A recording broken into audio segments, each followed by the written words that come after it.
Today on OC News, a healthcare CEO was shot in New York City and police are still hunting for the shooter. Cal State Fullerton men's basketball team falls short once again. And Spotify Wrapped 2024 is finally here. All this and more on OC News. This just now in tech news. First responder on police. There's been a lot of collaborative efforts. We're blessed to be here in Fullerton. Brought to you by the broadcast journalism students at Cal State Fullerton. OC News starts right now. Hello and welcome to the early show of OC News. I'm Jonathan Bindi. And I'm Lina Naranjo. OC News is brought to you by the broadcast journalism students at Cal State Fullerton. Police are looking for the suspect who shot and killed United Healthcare CEO in New York earlier today. CEO Brian Thomas was walking in front of the New York Hilton Midtown around 6:45 this morning. The gunman approached him from behind and fired multiple times at Thomas, hitting his calf and back. The gunman then fled into Central Park. Police are currently on a manhunt for the gunman and have been asking local businesses around Midtown for security camera footage. Police said Thomas had received threats before the shooting and are investigating the source. The yearly Rockefeller Center tree lighting is still slated to go as planned tonight. Police Chief Sheriff Madrid said there will be a, quote, massive police presence, end quote. Democrats have successfully flipped a House seat in California, the last House race that needed to be counted. Democrat Adam Gray captured California's 13th district seat against Republican incumbent John Duarte. Gray narrowly won the seat by 187 votes, which officially concludes the 2024 election cycle. Gray ran on a campaign focused on issues in the San Joaquin Valley like water shortages and renewable energy. Gray is one of the 9 Democrats to flip House seats in this year's election. However, Republicans have the House majority with 220 seats to Democrats' 215 seats. Cal State Fullerton is increasing its tuition prices. Ethan Lopez has the story. As the cost of tuition increases, students at Cal State Fullerton could be facing new financial challenges as the university announces a significant increase in tuition rates and fees for the upcoming semester. With rising cost of living and education, many are questioning how the change will impact their ability to afford a college degree. Lucky enough that the tuition prices won't impact me a lot, but I will definitely have to get more hours at work. I already work 2 jobs, so it's I'll have to get more hours or even a 3rd job, and just balancing that in school just to pay for higher tuition. Because when tuition goes up, it's not just tuition, it's also the parking passes and our books and all the fees. So I mean, I guess it'll direct me effectively, but not as much as other students who are on FAFSA and scholarships and stuff. So Tuition number keeps climbing, but hey, we rise. Investing in our future with ambition in our eyes. A little more now for a world of opportunity, a brighter tomorrow with more possibilities. Yes, it is tough, but we all have what it takes. Every challenge we face is one we can break. With each step, we're closer to our dreams, and this tuition hike is just a small part of the bigger scheme. Many students could be facing a greater financial challenges. While financial aid and possible grants do help, sometimes it does not fully cover the increased cost. For some, this means taking on more debt or working longer hours or getting a 2nd or possible 3rd job, which can impact their academic success. Don't have the funds or aren't getting grants from financial aid. But I mean, luckily for students who are getting grants, of course like me, they are going to get an increase in their grants. So with tuition, especially with certain grants like Cal grants, middle class scholarships, they're going to match the tuition that is here at school. So luckily for those type of students, they don't have to worry about going out of pocket or having to cover more of the tuition that they already have to right now. So luckily for them, they don't have to really worry about it. But I mean, it does bring up the conversation of making sure we get out more scholarships, like the scholarships coming out on January 6th, to making sure we're giving out enough opportunities for those students who are going to suffer from unfortunately having to pay more for school than they should have to. There are some students who feel they will not be significantly impacted by the increase due to financial aid packages or other benefited things or support systems that help them pay for this. Really impact me as of right now because I'm under my mom's military benefits. So as of right now, my tuition is free. While the tuition increase has sparked some concern, let's all just remember it is just a small bump in the road. California Governor Gavin Newsom stated his disdain for President Joe Biden pardoning his son Hunter Biden this past Sunday. In an interview with Politico, Newsom stated that his understanding of the president's need to protect his son, but he disagrees with the decision. Hunter's pardon goes against President Biden's previous statements that he would not interfere with Justice Department affairs. Hunter was pardoned for his 2 criminal charges, including tax evasion and lying about drug use when purchasing a handgun. The maximum penalty for these charges could have carried a sentence of 25 years in prison. Coming up after the break, Cole Garrison updates us on the big wins over the weekend for the Chargers and the Rams. And Cal State Fullerton's men's basketball team has a slow start to their season. Stay tuned.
How prepared is your family if a wildfire shows up at your doorstep, or a flood, or an earthquake?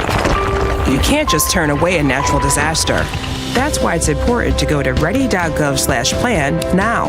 It has the tools and tips you need to make an emergency plan with your family. So if disaster comes knocking, let's go. You'll be ready to help keep your family safe. It's just a pizza. Yes! Make a plan today. What does it take to discover the greatness within you?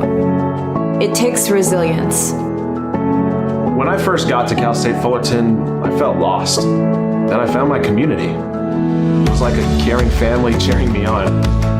I wasn't sure about being a chemist. My professors showed me I could. People believed in me here, and I learned to believe in myself.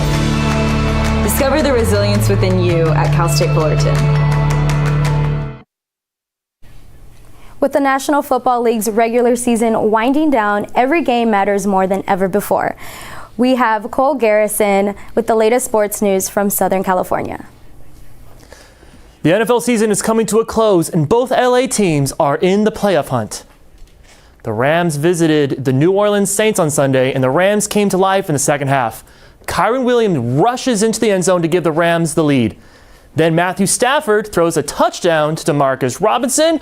Boom! Now, Carr would not go quietly into the night, throwing a deep ball to Marquise Valdes-Scantling. Now, Stafford in the fourth. He's going to come to life here pretty soon here. Now, here he comes. He's going to find Puka Nacua taking the lead. Now, in an attempt to tie the game, the young Rams defense stepped up and stopped Carr on a 4th and 3 inside the Rams 10, cementing the win for the Rams, who are keeping pace with division-leading Seattle Seahawks, who have a 1-game lead on the Rams. All right, the Chargers visited the Atlanta Falcons on Sunday with Kirk Cousins taking on Justin Herbert. The Chargers offense could not get going at all, being only able to kick field goals. Chargers defense stepped up in a big way this game, picking off Kirk Cousins for a 61-yard return pick six. Oh, man, he just keeps running. All right, Cousins would have multiple chances to try and tie the game, though. Here we go. He got the ball, and he's whipping, he's driving, and then there's Marcus May. All right, so then he has one more chance. Here he comes. He throws it to get intercepted one more time. So the Chargers, with their win, are still in the wild card race, but are 3 games behind the division-leading Chiefs. All right, the Anaheim Ducks, though, they hosted the Ottawa Senators this past Sunday, and it was a nail-biter. The Ducks took the lead initially as Frank Vetrano, wait for it, he's coming. No, he's not. We are just looking at those amazing logos of Ottawa versus the Ducks. But Vetrano scores on a power play that would give the Ducks the lead. The game would stay close, but Ottawa tied the game with Ottawa would tie the game, then sending the game into overtime, which neither team could score. In the exciting shootout, first Troy Terry would score, and then Trevor Zegras would go in and whoop, whoop, whoop, and then hit the game winner. The Ducks beat the Senators 4-3 with now a record of 10-3 with 12 points behind the conference leading Las Vegas Knights, who the Ducks actually are playing tonight in Anaheim. Now, Cal State Fullerton's men's hoops is having a rough start to this season. The Titans were led by John Mikey Square Jr., who had 14 points, 4 rebounds, and 1 steal. It was enough as the Titans' shooting woes resulted in the loss 64-55. With a 33% field goal percentage and a 61% at the line, the Titans were unable to come on top against the Pacific. With a loss to the Titans fall to just 2-6 and rank towards the bottom of the Big West Conference. All right, that was sports. It's up to you guys now at the desk.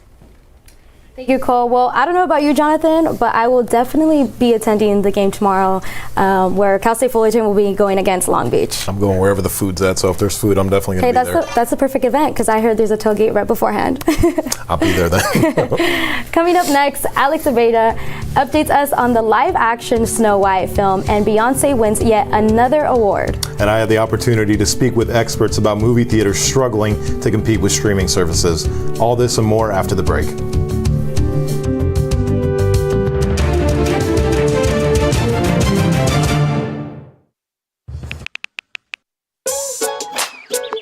Worried about your friend, but don't know how to reach out? You could say, how are you, or get a fake tattoo. You could ask with an app if it works for you. You could chat with them in VR, it's all good. If you think you should check in, yeah, you should. Whatever gets you talking. Reach out to a friend about their mental health. Whatever gets you talking. Learn how you can help at seizetheawkward.org. What does it take to discover the greatness within you? It takes resilience. When I first got to Cal State Fullerton, I felt lost. Then I found my community. It was like a caring family cheering me on. I wasn't sure about being a chemist. My professor showed me I could. People believed in me here, and I learned to believe in myself. Discover the resilience within you at Cal State Fullerton. I don't think that many kids in my son's school even do it. He makes fun of his friend who vapes. He would never try it. She's into soccer. She's on the honor roll. She's just not the type. No way. No way. No way. No way. My kid would never vape. Get your head out of the cloud. Today, nearly 8,000 kids will start vaping. Maybe even yours. Learn about the dangers at talkaboutvaping.org. Hey world, I have a quick message. It's about safe driving. Alright, let's go.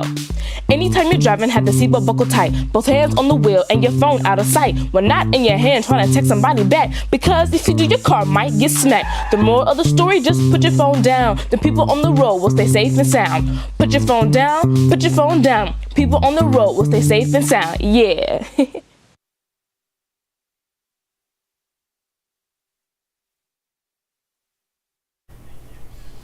Alex Abeda has everything we need to know in the entertainment world regarding Queen Beyonce, Wicked, and more. Take it away, Alex. Thank you, Lena. Today I've got some music and movie news covering everything from Spotify to Snow White. As the year comes to a close, Spotify gives its listeners a yearly roundup of the music they consumed with their Spotify Wrapped. Spotify Wrapped covers the user's top 10 artists and songs they listened to, as well as showing them how many minutes they listened, among other stats. This year, they introduced new AI-based features like an AI-hosted podcast roundup of your favorite jams, or an AI DJ guiding you through your top listens as well as some you may have missed. And speaking of music, it seems that Queen Bee is more than just a nickname for one Miss Cowboy Carter. Music publication Billboard has released their list of the greatest pop stars of the 21st century, and Beyoncé is once again reminding everyone that she's irreplaceable, as she clinches the #1 spot. Rounding out the top 5 is Taylor Swift at number 2, Rihanna at number 3, Drake at number 4, and Lady Gaga at number 5. Disney has released a trailer for their live-action Snow White, but it has left many fans wishing for more. Despite filming nearly 2 years ago, Snow White's live-action remake is finally hitting the big screen next year. However, the trailer has been widely panned for the heavy usage of CGI and the casting choices. Snow White is the latest in a series of live-action remakes for Disney, but many of them struggled to perform well in the box office. Snow White has faced many production hurdles as they try to navigate the casting of the 7 dwarves, as well as their lead actress, Rachel Zegler, creating controversy in several interviews about her feelings towards the film. It seems fans will just have to whistle while they wait for the film's release in March. In more movie news, Wicked has been defying gravity at the box office, performing well into its 3rd week in theaters. However, it seems it's not all rainbows on the yellow brick road. A while back, we covered the controversy surrounding the official doll line for the Wicked movie, released by Mattel. Mattel released an apology for publishing a link on the packaging to an adult website instead of the official movie website, leaving them not so popular with parents. However, it seems that wasn't enough, as Mattel is no longer dancing through life. Instead, they're being sued after a parent out of South Carolina claims her daughter visited the website after receiving the dolls. Although it leaves me loathing to say goodbye, I am happy to pass it back to the wonderful wizards at the desk. Thank you so much, Alex. Many students will be using the upcoming break binging their favorite movies and TV shows, but does that include seeing new movies at the theaters? I took a look at how theaters are struggling. Video streaming apps have taken 36% of all viewership in digital media, including cable and broadcast. I think comfort-wise for me, it's just I can be in my pajamas. I can get up and pause the movie whenever I want to, where here I had to spend the whole movie waiting to go to the restroom because the movie was that good.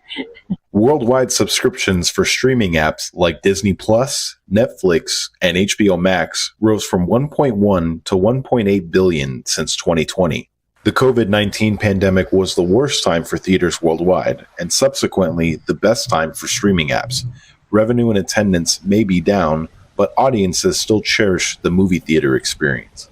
I enjoy the comfort of home, but I also love the big screen atmosphere. So if it's a movie where I feel I can be impacted more by a larger screen, then I'll come to the theater. According to the National Association of Theater Owners, ticket sales for movies have dropped down to 21% since pre-COVID. Despite this, there are still movies performing very well at the box office. This year's Inside Out 2 and Deadpool and Wolverine grossed over $600 million in the theaters domestically and $1.3 billion worldwide. Even with big movie releases, it's hard to doubt the convenience of streaming when many streaming devices fit right inside of our pockets. New and big releases like Wicked and Moana 2 help get people out to theaters, but an IndieWire survey shows that 2/3 of Americans would rather wait for a movie to stream rather than go to a theater. Sure, because you have the flexibility of watching whatever you want. There's a lot of choices with Netflix. Theaters have no control of what movies come out, but they do control other aspects of the movie-going experience. Movie studios typically rake in 80% of revenue in ticket sales for the first 2 weeks of a movie release. After that, any ticket sales, concessions, and private events are how movie theaters make their profit. I think more blockbuster hits like Wicked, like the Barbie movie, like Oppenheimer, that have lots and lots of publicity behind them, so they generate a buzz before they ever open in the theaters, will help people be interested in actually going to the movies to see the films. In 2024, the movie theater experience is far from dying. but streaming shows no signs of slowing down going into 2025. This is Jonathan Mindy with OC News. You know, I love going to the theater, but I might use this upcoming break to rewatch Office for like the 7th time, so. Believe it or not, I've never watched The Office, but I guess this is my sign to check it out. So I might just have to check it out. Definitely your sign to check it out for sure. Well, thank you so much for tuning into our first sweep show of the year.